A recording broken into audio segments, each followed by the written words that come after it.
Péssima notícia para o Palmeiras, meus amigos. Estevão teve constatado uma lesão muscular na coxa esquerda e deve ser desfalque para o jogo contra o Vasco. E agora, como montar o Palmeiras sem o garoto? Bora para a análise.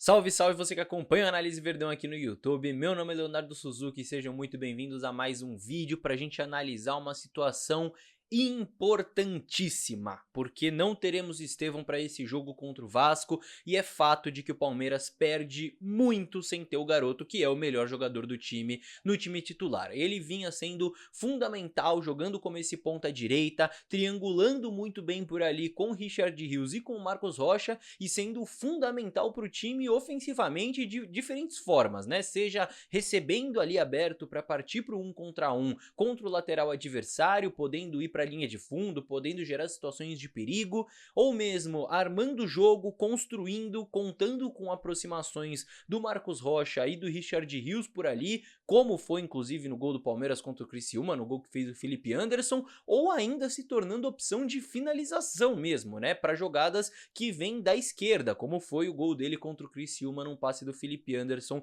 chegando de trás para bater. A gente pode quebrar a cabeça com 1000 alternativas para o time para essa ausência do Estevão, mas é fato que nenhuma dessas alternativas vai ser tão boa quanto ter o Estevão no time titular. Nenhuma vai chegar a essa altura. E isso infelizmente é fato, mas fica a torcida para que ele se recupere rápido, né, o mais rápido possível, que não demore para voltar a jogar, e o ponto positivo de ter mais semanas livres agora, né, porque a cada jogo do Palmeiras a gente vai ter uma semana para ele se recuperar, então tomara que ele volte logo.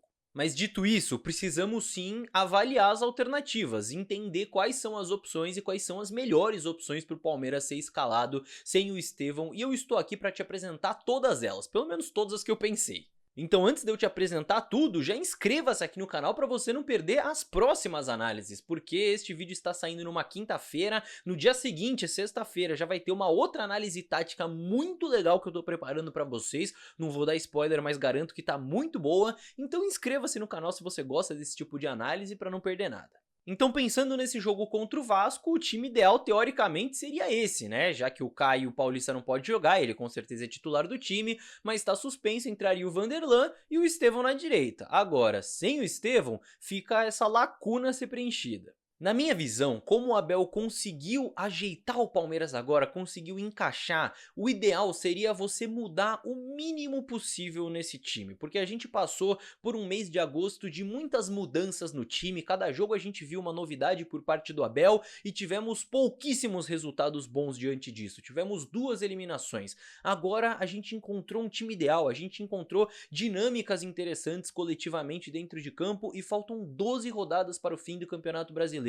Na minha visão, não é hora de tentar remodelar o time. Dito isso, se o ideal é mudar o mínimo possível, o melhor dos mundos seria colocar um outro ponta direita nessa vaga do Estevão, mantém o resto como tem funcionado e a gente coloca um outro ponta direita no lugar dele. O problema é que hoje o Palmeiras meio que não tem esse jogador, não tem esse ponta direita no banco. Fala-se muito do Dudu diante dessa lesão, só que ele não tem condições físicas ainda de começar um jogo como titular, né, gente? Ele entrou para jogar 10 minutos num 5-0 contra o Criciúma dentro do Allianz Parque, é muito diferente dele entrar como titular no jogo contra o Vasco, né? Não dá pra gente criar essa expectativa ilusória de que ele já tá inteiro, de que ele já tá pronto para começar um jogo como esse, que é muito importante pro Palmeiras. E o único outro ponta de fato que a gente tem no grupo do Palmeiras é o Lázaro, e é uma opção que pode ser utilizada ali, né? Pode ser usado ali pela direita, só que é um jogador que gosta mais de jogar pela esquerda do que pela direita e que, convenhamos, tá em má fase. Faz tempo que ele não entra e joga bem no Palmeiras.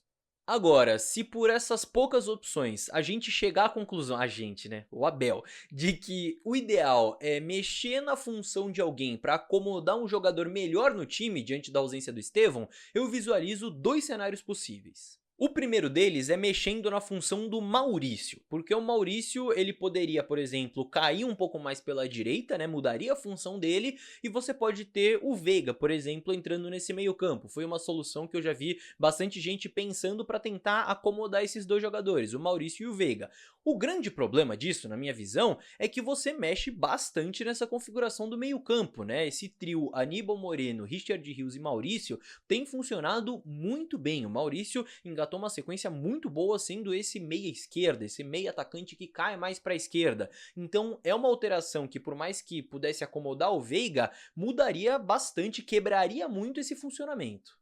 E uma outra possibilidade é você mudar a função do Felipe Anderson. Ele que tem jogado pela esquerda pode virar esse ponta direita na vaga do Estevão e aí você abre espaço na esquerda para um monte de jogador que pode entrar por ali, né? Dudu, Lázaro, Rômulo, Rony, enfim, jogadores de características completamente diferentes e que oferecem coisas diferentes, né? O Dudu eu já falei, acho muito difícil começar como titular, mas o Lázaro é um cara que apesar de estar em uma fase é melhor na esquerda do que na direita e você mantém a ideia de ter dois pontos. Ou você pode ter o Rômulo, que é um cara que te oferece muito mais armação, né, um ponta mais construtor, e o Rony, o oposto, né, um cara que te oferece muito menos armação, mas um cara de mais velocidade, basicamente um outro atacante por ali. E se quiser, o Veiga também pode entrar nessa conta, né? Ele não vai entrar exatamente nesse caso como um ponta esquerda, mas como o Vanderlan vai jogar nessa lateral esquerda e ele tem a tendência de ficar muito mais espetado, de ocupar mais esse corredor, esse ponta esquerda poderia de fato virar basicamente mais um meia, né? Se o Veiga entrasse, seria uma outra alternativa. Mas é aquilo, tudo tem pontos positivos e negativos. Nesse cenário, que talvez seja o favorito da galera no momento, pelo que eu tô sentindo, de mudar o Felipe Anderson de lado, de jogar ele pro lado direito, você passa a ter um lado direito forte, né? Você mantém um pouco da força ali daquele lado com Felipe Anderson, Rios e Marcos Rocha. Mas em compensação, você descaracteriza completamente o seu lado esquerdo, né? O que vinha dando certo ali com Maurício, Caio Paulista e Felipe Anderson, você passaria a ter Maurício, Vanderlan e um terceiro jogador de uma característica diferente do Felipe Anderson. Por isso, minha gente, não é um quebra-cabeça fácil. Eu acho que essas que eu citei aqui são as opções mais claras. Fora isso, a única coisa que me vem à mente seria uma mudança tática mais brusca, né? Uma mudança de fato de formação, como por exemplo, o uso de 3 zagueiros, com o Vitor Reis entrando por ali, e aí você teria o Maurício e o Felipe Anderson mais por dentro, liberando os alas pelos lados. Seria uma outra alternativa, mas como eu disse, na minha visão, o ideal é mexer o menos possível no que tem dado certo. E além disso, esse quebra-cabeça também não pode deixar de lado o adversário, tá? Porque o comportamento do adversário pode alterar isso. Se o Vasco, por exemplo, marcar alto e der espaço nas costas dos zagueiros, aí o Rony pode ter muita utilidade para atacar esse espaço. Mas se o Vasco marcar lá embaixo, o Rony vai ter pouquíssima utilidade no momento de construção de jogo. Então vejam como o comportamento do adversário também mudam completamente a utilidade desses jogadores e defensivamente também. Por exemplo, o Vasco tem um lateral esquerdo, Lucas Piton, que sobe muito para cruzar na área para o Verratti. O Palmeiras vai precisar ter alguém na direita que consiga acompanhar esse lateral. O Dudu, por exemplo, já não é esse cara. Só sei que, como eu disse, nenhuma solução que a gente pensar vai ser melhor do que ter o Estevão no time titular. De qualquer maneira, o Palmeiras vai precisar superar esse tipo de obstáculo porque falta pouquinho pro fim do Brasileirão e dá para buscar isso aí.